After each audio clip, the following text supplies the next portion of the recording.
स्वागत है आपका हमारे YouTube channel what is make और फिर से आज की इस वीडियो में हम लोग डिस्कस करने वाले हैं कार्बन टैक्स के बारे में कि आखिरकार होता क्या है, सरकार इस टैक्स से वसूले गए पैसों का इस्तेमाल कहाँ करती है, इसके एडवांटेजेस क्या हैं, इसके डिसएडवांटेजेस क्या हैं। इन सभी टॉपिक्स के बारे में हम लोग डिस्कस करने वाले हैं इस वीडियो में।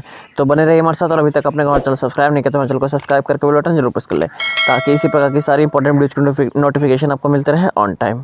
अब सबसे पहली बात कि कार्बन टैक्स होता क्या है। तो कार्बन टैक्स एक ऐसा टैक्स है जो कि आपसे तब वसूला जाएगा जब आप वैसे किसी ईंधन का इस्तेमाल करेंगे जिसमें कि कार्बन का मात्रा बहुत ज़्यादा अधिक हो, जैसे कि कोयला, तेल, गैस।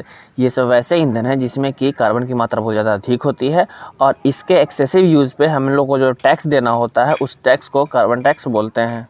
यानी ये बोला जा सकता है कि कार्बन टैक्स सरकार की एक ऐसी पॉलिसी है जिसके मदद से वह अपने देश के अंदर फॉसिल फ्यूल के इस्तेमाल को कम करने की प्रयास करती है ताकि हमारे वातावरण और हमारा जलवायु दोनों को डिस्ट्रॉय होने से बचाया जा सके। अब आपके दिमाग में एक सवाल ज़रूर उठागा कि ये फॉसिल फ्यूल क्या होता है। तो फॉसिल फ्यूल वैसा फ्यूल होता है जो कि हमें नेचर के द्वारा मिलता है। यानी जब प्लांट्स और एनिमल डिकम्पोज होकर ज़मीन के नीचे चले जाते हैं तो सालों के बाद, हज़ारों साल, लाखों सालों के बाद ये फॉसिल फ्यूल में कन्वर्ट होते हैं, जैसे कि कोयला, पेट्रोलियम। ये सब फॉसिल फ्यूल की कैटेगरी में आते हैं। कार्बन टैक्स को पनिशमेंट की तरह भी समझा सकता है। पनिशमेंट किस चीज़ का? तो पनिशमेंट कार्बन फ्यूल्स का इस्तेमाल करके हमारे वातावरण और हमारे जलवायु दोनों को डैमेज करने का।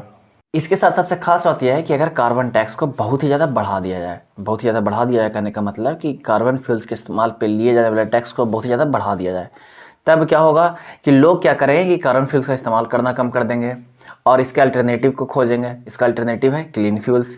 अब क्लीन फ्यूल्स का इस्तेमाल करेंगे तो हमारा इन्वायरमेंट प्रोटेक्टेड होगा और भारत का कंट्री का जो देश का इकोनॉमी है वो भी सुधरेगा, क्योंकि कार्बन फ्यूल्स के इस्तेमाल पर लिए जाने वाला टैक्स जो है बहुत ज़्यादा है।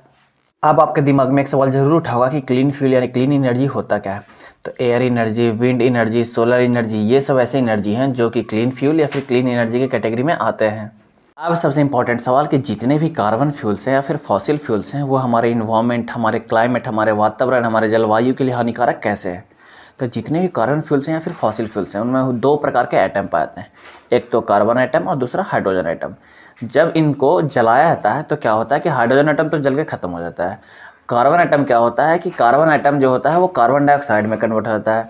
अब कार्बन डाइऑक्साइड में कन्वर्ट होने के कारण वो चला जाता है एटमॉस्फेयर में। अब एटमॉस्फेयर में जाके अपर लेयर में जाके बैठ जाता है। अब बैठने के कारण क्या करता है कि सन का जो हीट है वो ट्रैप करके रख लेता है, जो कि ग्लोबल वार्मिंग का मुख्य वजह बन जाता है।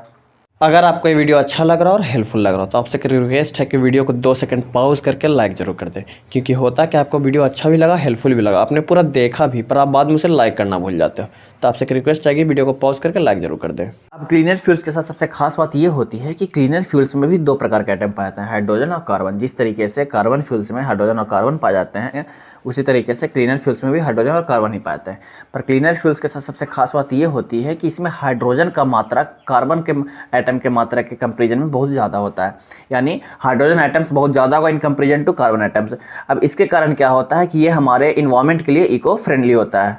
क्यों? क्योंकि हाइड्रोजन एटम तो भैया जल के ख़त्म हो जाता है, कार्बन एटम ही है ना जो कि जलने के बाद कार्बन डाइऑक्साइड बन के हमारे इन्वायरमेंट में हीट ट्रैप करता है। हाइड्रोजन एटम तो कोई हानि पहुंचाता नहीं है।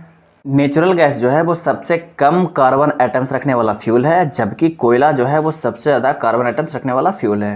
अब इस कारण से सरकार को भी ये पता है कि कौन से फ्यूल से कितना टैक्स लेना है। इस कारण से कोयला का जो है सबसे ज़्यादा टैक्स वसूला जाता है। यानी जब आप कोयला का इस्तेमाल करते हैं तब आपसे सबसे ज़्यादा टैक्स वसूला जाएगा। इससे कम पेट्रोलियम प्रोडक्ट्स पे वसूला जाता है और सबसे कम नेचुरल गैस पे वसूला जाता है। क्यों? क्योंकि नेचुरल गैस जो है सबसे कम हानिकारक होता है हमारे इन्वायरमेंट और हमारे क्लाइमेट के लिए। अब बात अगर कार्बन टैक्स के प्रॉस और कॉन्स यानी एडवांटेजेस और डिसएडवांटेजेस की है, तो इसके साथ सबसे बड़ा एडवांटेज ये है कि जब कार्बन टैक्स किसी भी फ्यूल पे लगाया जाता है तब लोग क्या करेंगे कि इसके इस्तेमाल को कम कर देंगे और कम करने के साथ साथ ही क्लीनर फ्यूल्स की ओर स्विच करेंगे। जब क्लीनर फ्यूल्स की ओर स्विच करेंगे तब इन्वायरमेंट और हमारा क्लाइमेट दोनों डिस्ट्रॉय होने से बचेगा। इसके अलावा वैसे लोग जो इसके बावजूद भी इस्तेमाल करेंगे उनको टैक्स देना होगा तो सरकार का खजाना जो है वो भी भरेगा। अब इसके साथ दूसरा सबसे बड़ा एडवांटेज ये है कि कार्बन टैक्स जो है वो इलेक्ट्रिसिटी और गैसोलाइन करने का मतलब वो घरेलू इस्तेमाल में किए जाने वाले गैस सिलेंडर्स और इलेक्ट्रिसिटी दोनों पे लगाया जाता है। अब दोनों पे लगाए जाने के कारण क्या होगा कि लोग इनका इस्तेमाल कम करेंगे। अब लोग इनका इस्तेमाल कम करेंगे तो ग्रीन हाउस गैस का उत्पादन कम होगा, तो हमारे इन्वायरमेंट में ग्लोबल वार्मिंग का खतरा कम होगा। यानी अगर इसके एडवांटेज के कंक्लूजन पे आए तो कार्बन टैक्स लगने के कारण 4 मुख्य चीज़ें होंगी, यानी 4 मुख्य बेनिफिट्स होंगे। पहला तो लोग कार्बन फ्यूल्स का इस्तेमाल कम कर देंगे। दूसरा, जब कार्बन फ्यूल का इस्तेमाल कम कर देंगे तो क्लीनर फ्यूल्स की ओर स्विच करेंगे। तीसरा, कार्बन टैक्स लगने के कारण सरकार का जो है सरकारी खजाना भरेगा। चौथा, जब सरकारी खजाना भरेगा तो अब इस खजाने का इस्तेमाल सरकार पर्यावरण को हुए डैमेज को प्रोटेक्ट करने के लिए कर सकती है। अब कार्बन टैक्स के साथ सबसे बड़ा डिसएडवांटेज ये है कि ये टैक्स उन लोगों के लिए बर्डन हो जाता है जिनका कि इनकम कम है। क्यों? क्योंकि उनको बेसिक नेसेसिटी वाली चीज़ों के लिए, जैसे कि गैस सिलेंडर्स, इलेक्ट्रिसिटी, इन बेसिक नेसेसिटी वाली चीज़ों के लिए बहुत ज़्यादा टैक्स देना पड़ता है, जो कि उनके लिए अफोर्ड कर पाना संभव नहीं है।